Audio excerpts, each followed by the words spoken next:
In this video, we will show you how to check in online at Southern Airlines. If you guys want to get started with China Southern Airlines, you can use the links down in the description. First, open Google Chrome on your device and search for China Southern Airlines. Then, click on the first link that appears in the search result to access their official website. Now, start by selecting your departure place and destination. Then, choose the departure and return dates for your trip.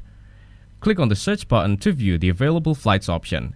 Next, select the departure flight and scroll down to click on Booking.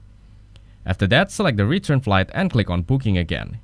Here, you'll need to enter either your membership card number or email address. Then type in your password or choose the Book Without Login option if you don't have an account. Now, fill in the passenger information as requested. Once that's done, go to the online service section and click on Seat Check-in. Next, click on Sign Up Now to proceed with online check-in. You'll need to enter personal details such as your name, identity type, and identification number. Then provide your passport type, its expiry date, the place of issue, and your date of birth. Finally, enter your title and nationality to complete the online checking-in process.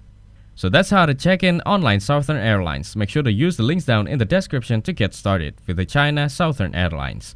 If this video was helpful, please consider leaving a like and subscribing to my channel. With that being said, I'll see you in the next video.